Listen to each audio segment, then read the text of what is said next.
ನಮಸ್ಕಾರ ಕರ್ನಾಟಕ. ನಾನು ಒಂಟಿ ಸಲಗ ನಂಜುಂಡ ಸ್ವಾಮಿ.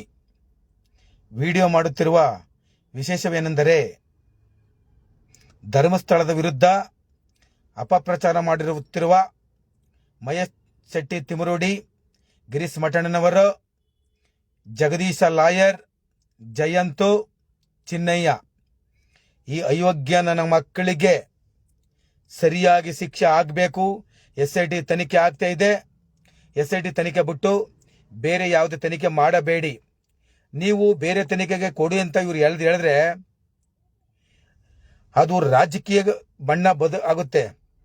ಅದಕ್ಕೋಸ್ಕರ SIT ತನಿಖೆ ಕೊಟ್ಟಾಗ BJP JDS ಅವರೆಲ್ಲ ಸ್ವಾಗತ ಬಯಸಿದ್ರು. ಬೂಡೆ ಸಿಕ್ಕಿಲ್ಲ ಅನ್ನೋದಕ್ಕೋಸ್ಕರ ಸರ್ಕಾರದ ವಿರುದ್ಧ BJP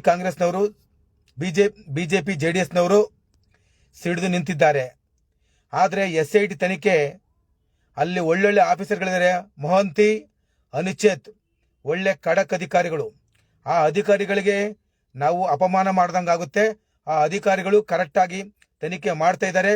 ತಪ್ಪಿಸ್ತರಿಗೆ ಶಿಕ್ಷೆ ಆಗೇ ಆಗುತ್ತೆ. ಈ ಮಹೇಶ್ ಶೆಟ್ಟಿ ತಿಮರೋಡಿಗೆ ಹಣ ಎಲ್ಲಿಂದ ಬಂತು? ಗಿರೀಶ್ ಮಠಣ್ಣನವರು ಹಿಂದೆ ಬಾಂಬ್ ಬಿಟ್ಟ ಒಬ್ಬ ಆರೋಪಿ.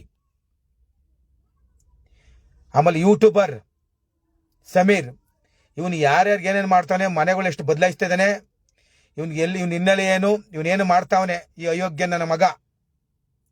ಇವ್ರಿಗೆ ಸರಿಯಾದ ಶಿಕ್ಷೆ ಆಗಬೇಕು. ಇಲ್ಲವಾದ್ರೆ ತುಂಬಾ ಕಷ್ಟವಾಗುತ್ತೆ. ನ್ಯಾಯ ನೀತಿಗೆ ಬೆಲೆ ಸಿಗಲ್ಲ. ಧರ್ಮಸ್ಥಳದ ಮಂಜುನಾಥ ಸ್ವಾಮಿ, ಅಣ್ಣಪ್ಪ ಇವ್ರನ್ನ ಸರಿಯಾಗಿ ಬಿಡಲ್ಲ. ಸರಿಯಾದ ಶಿಕ್ಷೆ ಆಗುತ್ತೆ. ಅದರಲ್ಲೂ ಕೆಲವು ರಾಜಕಾರಣಿಗಳು ಯಾತ್ರೆಗಳು ಮಾಡ್ತಿದ್ದಾರೆ. ಇದು ಯಾತ್ರೆಗಳಲ್ಲ, ಅವರವರ ರಾಜಕೀಯ ಬೇಳೆ ಬೇಯಿಸ್ಕೊಳ್ಳೋಕ್ಕೋಸ್ಕರ.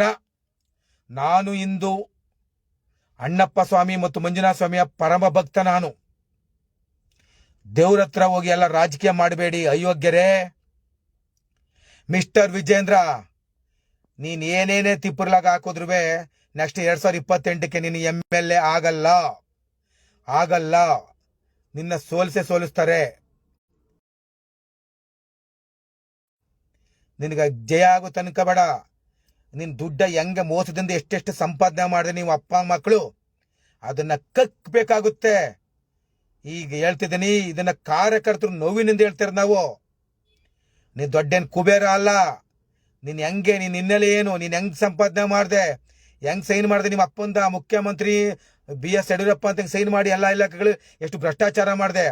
ಕಾಂಗ್ರೆಸ್ನವ್ರಿಗೆ ನಿಜವಾಗ್ಲೂ ಮಾನ ಮರಿದಿದ್ರೆ ಅಡ್ಜಸ್ಟ್ಮೆಂಟ್ ರಾಜಕಾರಣ ಬಿಟ್ಟು ಇಂಥ ಅಯೋಗ್ಯರಿಗೆ ಸರಿಯಾದ ಶಿಕ್ಷೆ ಕೊಡಕ್ಕೆ ಬಹಳ ಘೋರವಾದ ಶಿಕ್ಷೆ ಕೊಟ್ಟು ಅಂತ ತನಿಖೆ ಮಾಡ್ರಿ. ಈ ವಿಜೇಂದ್ರ ಅಂತವನ್ಗೆ ಯಾಕೆ ಸುಮ್ಮನೆ ಅಡ್ಜಸ್ಟ್ಮೆಂಟ್ ಮಾಡ್ಕೊಂಡು ಮಾಡ್ತೀರಿ? ಕಾರ್ಯಕರ್ತರು ದಡ್ರ?